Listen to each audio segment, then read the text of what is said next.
Stephen from Proud and Gifted. I've got a message for my young people. Yes, I said it, they're my young people. All the best in your GCSE exams. I've got a video that will give you just that little bit more of encouragement. But when it's all over, as long as you know you tried your best is always good enough. Once again, good luck. We all believe in you. I'm really happy to have been recognised as a community role model, because this is something I didn't have when I was growing up. Proud and Gifted just got inspired by Olamide. I'm 21 and I'm here today with Proud and Gifted. So in 2014, I received the highest GCSE grade in my school history, and this was my school in Hackney called Cardinal Pole. During year 7 and 8, I was one of the worst behaved children in my school. I was always getting detentions, and in year 8 I was excluded twice, and during my last exclusion I was looking at facing permanent exclusion. Luckily I was let back into the school, but also over that period during my year 8 summer holidays, my mum fell ill and she had like a blood clot in her brain, and during that period it was really hard for me, and I kind of had to reassess my life and reassess like my friendships and reassess the stress that I was contributing to my mum through my behaviour, etc. And so that's when I really started to make the changes in my life, because I realised that I had to make my mum proud, and I had to do better than what she had done. So that really sparked the change in me, and that really pushed me to work hard for my GCSEs. I completed my GCSEs in 2014 and I got the highest grades in my year, and because of that I was able to secure a full scholarship to a private school in West London. And whilst I was there, I became quickly ashamed of where I was from, growing up in Hackney and living in Hackney, because a lot of the people around me were from much wealthier areas than I was. Not many people looked like me from where I was from, so I became very ashamed of where I was from, and I didn't like to speak to people at all, let alone speak about where I was from. I was very embarrassed about it, but one of the great things that came out of private school was the fact that I realised I had so many opportunities and I had so many teachers who were pushing me to go into higher education, and I was having experiences and I was given information that I knew that my friends at state school weren't given, and this made me feel very uncomfortable, and I wanted to do something about it, but for a long time I felt like I couldn't. Because of my GCSEs, I was opened up to loads of different opportunities. So for instance, I got to spend summer school at Harvard, Cambridge, Oxford, LSE, UCL, and a lot of top institutions, all sponsored and all expenses paid. And I was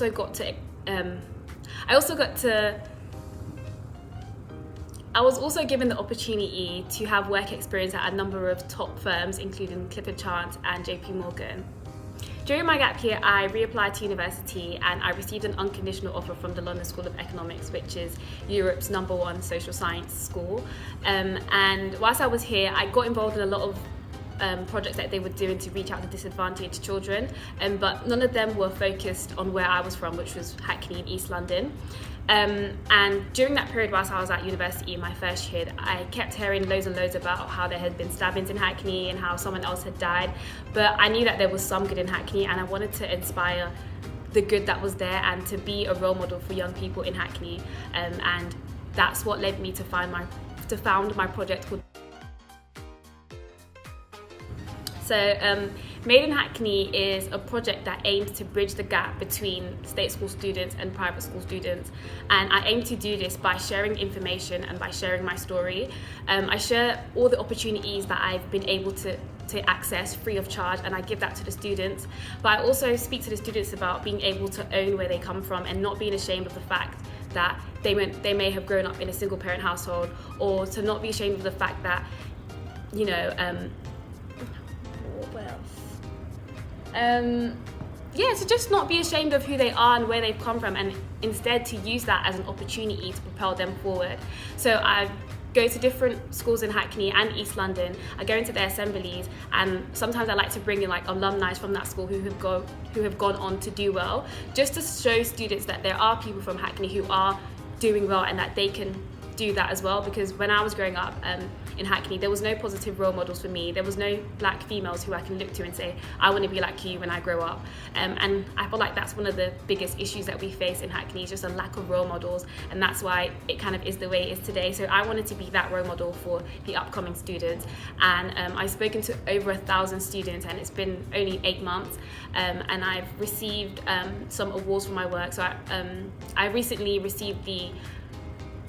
was recently named the top 10 undergraduate of the year for impactful social action because of my work in Hackney, and my aim is to at least visit all the schools in Hackney and to go into more East London schools, just inspiring students to be their best selves and to tell them that the only way to kind of escape the situation that we're in is to take hold of the opportunities that are out there.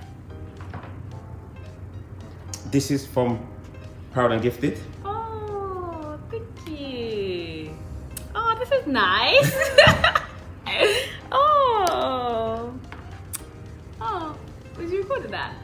Yeah. Oh, this is nice. Oh, I need to get some pictures. Can you get my phone? Oh, this is really nice. Thank you. That's not a problem. You are a big role model to young people. Bits of my wall. Yeah. Thank you. A few words.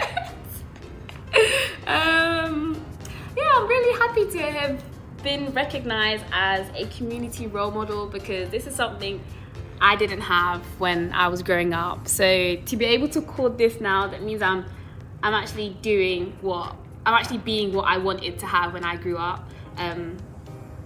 Which is like amazing. So I'm so happy to have received this certificate of achievement.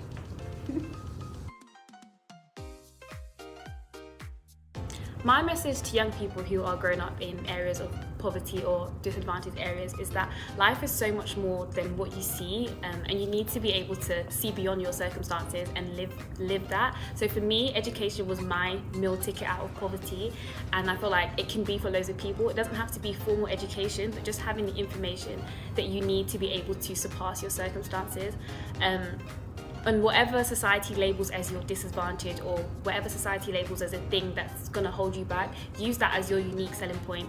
So for me, I wasn't gonna let any of my disadvantages hold me back, despite the fact that I was black, despite the fact that I'm a female, despite the fact that I've come from a single parent household and so much more. I'm still gonna make it, and when I get there, it's gonna be even more of a wow, because I wasn't supposed to be there, but I overcame all of my circumstances and I'm there. So for any young person out there, whatever society says is your disadvantage, use that to your advantage. So say to yourself, yes, I'm black, yes, I'm a female, yes, I come from a single parent household, but I'm still gonna make the day. Very, very influential young lady. Keep watching out for her, because she's gonna be on your TV screens very soon. So thank you very much. Thank you. And I appreciate that you like your award as our community role model.